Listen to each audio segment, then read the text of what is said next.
नमस्कार दोस्तों, आज मैं आपको बताने वाला हूं कैसे आप ITR-4 फाइल करेंगे अगर आपकी बिजनेस इनकम है तो। हाँ जी दोस्तों, चलिए आज मैं आपको बताऊंगा कि कैसे आप ITR-4 फाइल कर सकते हैं अगर आपकी इनकम बिजनेस इनकम है तो। सबसे पहले आपको इस इनकम टैक्स पोर्टल पे आना होगा और कर लेना होगा लॉगिन, जैसे कि मैंने कर लिया है लॉगिन। और यहाँ से ई फाइल पे जाएंगे, इनकम टैक्स रिटर्न पे जाएंगे और फाइल इनकम टैक्स रिटर्न इस पे जाएंगे, इस पर क्लिक करेंगे। यहाँ पे जाने के बाद आपको असेसमेंट ईयर सेलेक्ट करना होगा। तो असेसमेंट ईयर 22-23 की बताने वाला हूँ मैं। असेसमेंट ईयर 22-23 ले लिया। अब ऑनलाइन लेंगे, ठीक है, ऑनलाइन ही बताने वाला हूँ कैसे आप ITR-4 फाइल कर सकते हैं। अभी कंटिन्यू पे क्लिक करेंगे। कंटिन्यू पे क्लिक करने के बाद स्टार्ट न्यू फाइलिंग पे जाएंगे, ठीक है। अब यहाँ से टैक्स पेयर के टाइप को सेलेक्ट करेंगे, SSC के टाइप को। तो SSC यहाँ पे जो है मेरा इंडिविजुअल है, अगर आपका HUF है या अदर है तो अदर ले सकते हैं। यहाँ पे मेरा इंडिविजुअल है। अभी कंटिन्यू पे क्लिक किया और ITR फॉर्म को सेलेक्ट करेंगे। ITR-4 को मैंने यहाँ पे सेलेक्ट कर लिया, ठीक है दोस्तों। और दोस्तों, अगर आपको ITR की नॉलेज नहीं है, इनकम टैक्स रिटर्न कैसे फाइल करें इसकी नॉलेज नहीं है, तो आप अपना ECA बुक कर सकते हैं टैक्स टू विन के साथ। सिंपली आपको क्या करना है, आपको गूगल पे जाना है, यहाँ पे लिखना है टैक्स टू विन। जैसे ही टैक्स टू विन लिखेंगे, ये टैक्स टू विन की वेबसाइट दिख जाएगी। आप इस पर विजिट करेंगे और दोस्तों, और अपना यहाँ पे आप पर्सनल ECA बुक कर सकते हैं, चार्टर्ड अकाउंटेंट बुक कर सकते हैं और आपकी रिटर्न को वो प्रिपेयर करेंगे और फाइल करेंगे। जहाँ पे इनकी सर्विस फास्ट है और अफोर्डेबल है, जहाँ पे ये आपके लिए मैक्सिमम रिफंड कैलकुलेट करते हैं। तो जल्दी कीजिए दोस्तों, लिंक डिस्क्रिप्शन में है। अपना ECA बुक कर सकते हैं अगर आपको ITR फाइलिंग की नॉलेज नहीं है तो। उसके बाद प्रोसीड विद ITR-4 पे क्लिक करेंगे, ठीक है। अब यहाँ पे 3 स्टेप्स हैं ITR-4 को फाइल करने के लिए। पहले स्टेप में रिटर्न को वैलिडेट करेंगे, दूसरे में कंफर्म, तीसरे में वेरीफाई करेंगे और सबमिट कर देंगे अपनी रिटर्न को। तो चलिए शुरू करते हैं, लेट्स गेट स्टार्टेड। सबसे पहले आपको यहाँ पे अपनी ITR फाइलिंग के रीज़न को सेलेक्ट करना पड़ेगा। ITR क्यों फाइल करना चाहते हैं, तो जो मेरे जो टैक्सेबल इनकम है वो बेसिक एग्जेम्पशन लिमिट से ज़्यादा है, इसलिए मैं इसको फाइल कर रहा हूँ। पहले ऑप्शन को ले लिया, आप चाहे तो अदर ऑप्शन को भी ले सकते हैं। उसके बाद कंटिन्यू पे क्लिक कर दिया, ओके पे क्लिक कर दिया। सबसे पहले आता है आपका पर्सनल इन्फॉर्मेशन, इसको देख के बस आपको कंफर्म करना होगा। यह बोलता है कि आपकी रिटर्न जो है क्या रिप्रेजेंटेटिव SSC के द्वारा फाइल की जा रही है, नहीं। नो पे क्लिक कर लिया, इस वाले बैंक को ले लिया रिफंड के लिए। बाकी ऊपर की मेरी जो पर्सनल डिटेल है वो ओके है। अभी क्या करूँगा, कंफर्म पे क्लिक करूँगा। देख सकते हैं पर्सनल डिटेल कंफर्म हो गया, ऐसे ग्रीन से टिक हो जाएगा। अभी ग्रोस टोटल इनकम के बारे में पूछ रहा है, इस पर क्लिक करेंगे। हालांकि पहले से कुछ अमाउंट आ रहा है जो कि मेरी 26 AS के बेसिस पे या AIS के बेसिस पे आ रहा है उठ के। अभी सबसे पहले सैलरी से रिलेटेड एग्जाम्शन पूछ रहा है, तो सैलरी से रिलेटेड कोई भी एग्जाम्शन नहीं है क्योंकि मेरी यहाँ पे सैलरी इनकम है ही नहीं। अभी क्या करेंगे, कंटिन्यू पे क्लिक करेंगे। कंटिन्यू पे क्लिक करने के बाद इनकम फ्रॉम सैलरी पूछता है, नहीं है मेरी इनकम सैलरी से।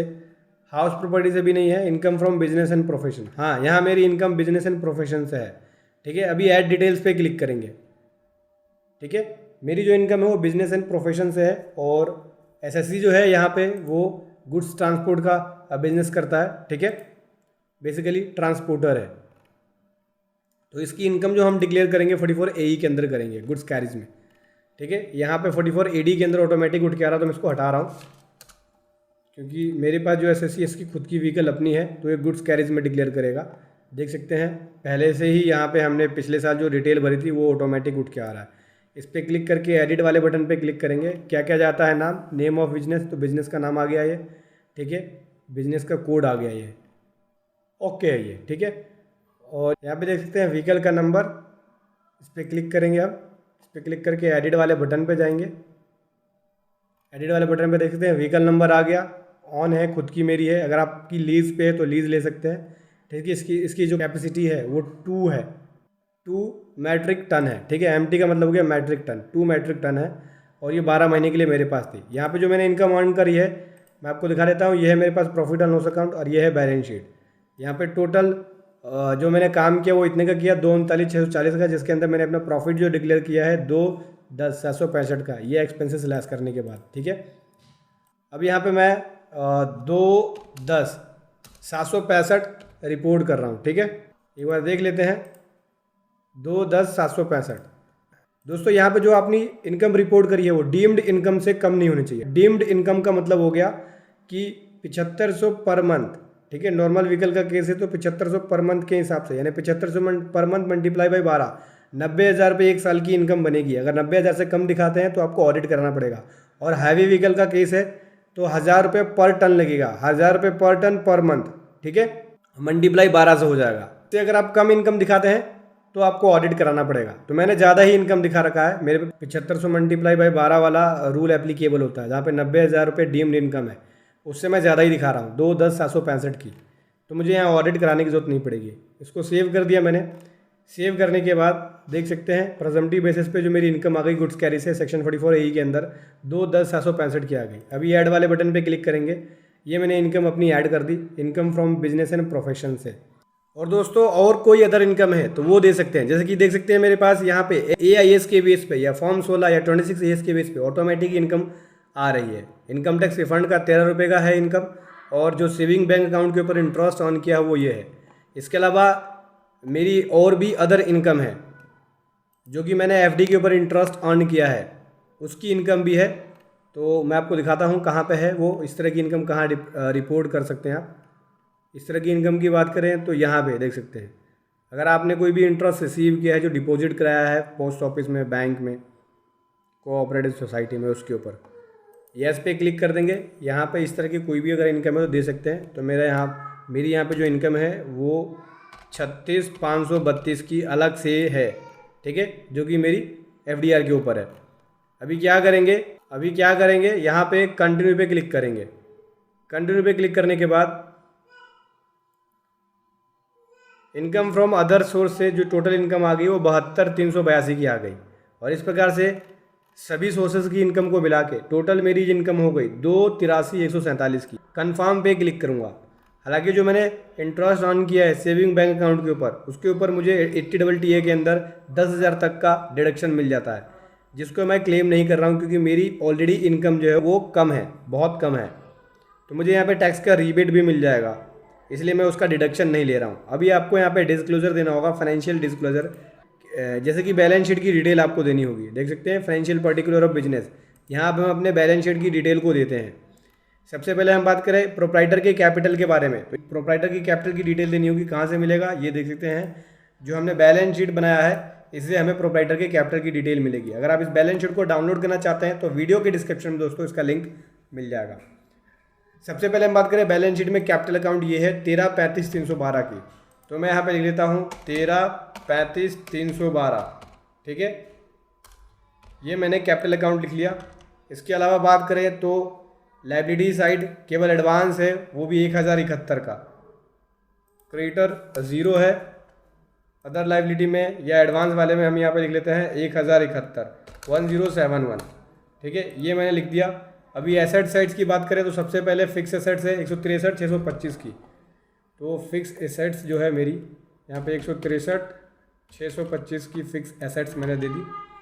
इसके अलावा डेटर और क्लोजिंग स्टॉक नहीं है, सीधा बैंक बैलेंस है, तो मैं इन्वेंट्री यानी क्लोजिंग स्टॉक 0 कर दिया और डेटर भी 0 कर दिया मैंने। बैलेंस विद बैंक की बात करूँ तो 856,067 है, 856,067 का मैंने यहाँ पे बैंक बैलेंस लिख दिया।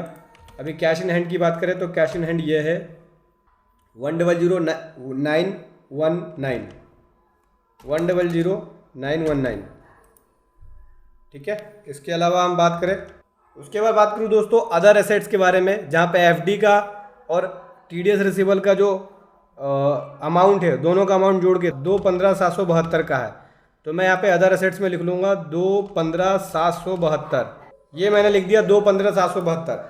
सो दोस्तों देख सकते हैं एसेट्स का टोटल और लाइबिलिटी का टोटल, दोनों का टोटल सेम है 13,36,383, 13,36,383। अभी क्या करना है, ऐड पे क्लिक करना है। लाइबिलिटी और एसेट्स दोनों का टोटल इक्वल है, कुछ डिफरेंस होगा तो आपको बैलेंस शीट को चेक करना होगा, ठीक है, यहाँ पे कोई भी डिफरेंस नहीं है मेरे केस में। उसके बाद अगर आपके पास GST नंबर है तो ऐड डिटेल पे जाके GST नंबर लिख के GST के अंदर जो आपने टर्नओवर रिपोर्ट करी है उसकी रिपोर्टिंग आपको यहाँ देनी होगी। कोई और अदर एग्जाम्प्ट इनकम है तो उसकी डिटेल दे सकते हैं। तो इस तरह की मेरी कोई भी अदर इनकम नहीं है। अभी कंफर्म पे क्लिक करूँगा मैं। कंफर्म पे क्लिक करने के बाद डिडक्शंस के बारे में पूछता है, अगर कोई आपकी डिडक्शन है जैसे कि लाइफ इंश्योरेंस पॉलिसी का, मेडिकल प्रीमियम का, या पेंशन फंड का, या प्रोविडेंट फंड का, तो उसकी डिटेल दे सकते हैं। मैं यहाँ पे मैंने आपको बताया 80 के अंदर मेरा डिडक्शन बनता है इंटरेस्ट का, 10,000 रुपये तक का इंटरेस्ट का डिडक्शन ले सकता हूँ, लेकिन मैं यहाँ पे नहीं ले रहा हूँ क्योंकि मेरी ऑलरेडी इनकम पहले से कम है। अभी कंटिन्यू पे क्लिक कर दिया। कंटिन्यू पे क्लिक करने के बाद कंफर्म पे क्लिक कर देंगे। डिडक्शन मैं नहीं ले रहा हूँ, ज़ीरो है डिडक्शन। टैक्स पेड इन्फॉर्मेशन में जो हमने टैक्स पे कर रखा है already, advance tax, self assessment tax या TDS के रूप में कटा है, तो वो सभी टैक्स पेड के अंदर आ जाता है। जैसे कि मेरा देख सकते हैं पहले से ही TDS कटा हुआ है 1224 रुपये का, ठीक है, तो ये टैक्स पेड के अंदर आ चुका है। अभी कंफर्म पे क्लिक करेंगे। अब हम आ जाते हैं टोटल टैक्स लायबिलिटी वाले ऑप्शन पे। अब ये आपको बताएगा कि आपकी टैक्स लायबिलिटी कितनी बनी है। कंप्यूटेशन ऑफ इनकम ये आ गई, इसके ऊपर टैक्स को कैलकुलेट किया गया तो 1658 रुपये का टैक्स बना, लेकिन 1658 रुपये का रीबेट मिल गया क्योंकि हमारी इनकम यहाँ पे ज़्यादा नहीं है। 12,500 तक का आपको रीबेट मिल जाता है, तो 1658 रुपये का यहाँ मुझे रीबेट मिल गया और टैक्स इस प्रकार से मेरा ज़ीरो बन गया। अब मुझे ज़ीरो टैक्स देना है और पहले से 1224 रुपये का मेरा यहाँ पे टैक्स पेड है, इसका मतलब मुझे 1224 रुपये का मेरा रिफ़ंड बन जाएगा। अभी प्रोसीड पे क्लिक करूँगा, ठीक है, देख सकते हैं 1220 रुपये बोलते हैं कि एलिजिबल हो रिफ़ंड के लिए, आपको 1220 रुपये का रिफ़ंड मिल जाएगा, ठीक है। अभी प्रीव्यू रिटर्न पे क्लिक करेंगे और यहाँ पे इस पर टिक कर देंगे कन्फर्मेशन वाले बटन पे। Name, father name, pan number आएगा। अभी प्रोसीड टू प्रीव्यू पे क्लिक करेंगे। जैसे ही प्रोसीड टू प्रीव्यू पे क्लिक करेंगे ITR का फॉर्म, इनकम टैक्स रिटर्न का फॉर्म सामने आ जाएगा। अभी नीचे स्क्रॉल करना है, नीचे स्क्रॉल करते हुए आएंगे और प्रोसीड टू वैलिडेशन पे जाएंगे। ये फॉर्म जो है वो वैलिडेशन के लिए जाएगा, चेक करेगा, अगर कोई भी मिस्टेक होगी वो आपको बता देगा कि आपकी डिटेल्स के अंदर ये मिस्टेक है या आपने ये प्रॉपर तरीके से नहीं भरा हुआ है। वैलिडेशन के लिए देख सकते हैं 3 एरर आ गया वैलिडेशन के अंदर। सबसे पहले फ़ोन नंबर, टाउन या डिस्ट्रिक्ट जो हमने दी है एड्रेस के अंदर, उसमें भी डिफरेंस आ गया, मिसमैच आ गया। सबसे पहले फ़ोन नंबर ले लेता हूँ मैं यहाँ पे, तो फ़ोन नंबर यही है मेरा टोटल। हालांकि यहाँ पे ये रेजिडेंशियल या ऑफिस फ़ोन नंबर मांग रहा है, मैंने यहाँ पे लिख दिया। हालांकि मोबाइल नंबर मैंने मेंशन किया हुआ है, मेल ID भी। उसके बाद बात करूँ, यहाँ पे एरिया पूछ रहा है, तो एरिया यहाँ से मैंने सेलेक्ट कर लिया और ये मैंने सेलेक्ट कर लिया। सेव वाले बटन पे क्लिक कर दिया। सो दोस्तों देख सकते हैं ये बेसिक डिटेल है। अभी कन्फर्म पे क्लिक करना है। कन्फर्म पे क्लिक करने के बाद हमने ये जो सारी डिटेल भरी थी उसकी कन्फर्मेशन को दिखाएगा। अभी प्रोसीड पे क्लिक करना है। देख सकते हैं 1220 रुपये का रिफंड बन गया। प्रीव्यू रिटर्न पे जाएंगे, रिटर्न के प्रीव्यू पे जाएगा। अब प्रोसीड टू प्रीव्यू पे जाएगा, रिटर्न का फॉर्म आएगा आपके सामने, देख सकते हैं यह है रिटर्न का फॉर्म। अभी फिर से वैलिडेशन के लिए जाएगा, प्रोसीड टू वैलिडेशन। वैलिडेशन पे जाने के बाद बता देता है कि क्या एरर है, उससे अपनी रिटर्न को आप सही से भर सकते हैं। यहाँ पे हमने एक डिटेल छोड़ दी है, उसको सेलेक्ट नहीं किया। अच्छा, TDS जो हमारा कटा है वो हेड ऑफ इनकम के बारे में पूछ रहा है, तो ये बिजनेस एंड प्रोफेशन से इनकम है, income from business and profession, ये ले लिया। सेव वाले बटन पे क्लिक कर दिया, ठीक है। अभी नीचे स्क्रॉल करेंगे, कन्फर्म पे क्लिक करेंगे। कन्फर्म पे क्लिक करने के बाद प्रोसीड पे क्लिक कर देंगे और बताता है फिर से ये 1220 रुपये का रिफ़ंड है। प्रीव्यू रिटर्न पे जाएंगे और यहाँ पे मैं कर दूंगा इसको टिक और फिर ये प्रोसीड टू प्रीव्यू पे जाएगा, जहाँ पे हमें ITR का फॉर्म का एक बार प्रीव्यू दिखाएगा और नीचे फिर ये वैलिडेशन के लिए दोबारा फिर से जाएगा। प्रोसीड टू वैलिडेशन पे क्लिक कर देंगे। अभी वैलिडेशन पे चला गया। प्रोसीड टू वेरिफिकेशन पे क्लिक करेंगे, उसके बाद ये वेरिफिकेशन के लिए जाएगा, ठीक है। वैलिडेशन में कोई भी एरर नहीं था। अभी वेरिफिकेशन पूछता है कि कैसे वेरीफाई करना चाहते हैं, आधार OTP का यूज़ करके या फिर आप साइन करके भेजना चाहते हैं। मैं आधार OTP का यूज़ करके वेरीफाई कर रहा हूँ, इसलिए पहले ऑप्शन को ले लिया मैंने। अभी कंटिन्यू पे क्लिक करूँगा और यहाँ से मैं सेलेक्ट कर रहा हूँ आधार OTP, पहले ऑप्शन को। अभी कंटिन्यू पे क्लिक करेंगे, इस पर टिक किया। जनरेट OTP पे क्लिक करेंगे तो जो आधार नंबर से फ़ोन नंबर लिंक है उस पर OTP आएगा, वो OTP आपको यहाँ लिखना होगा। चलिए OTP लिख लेते हैं।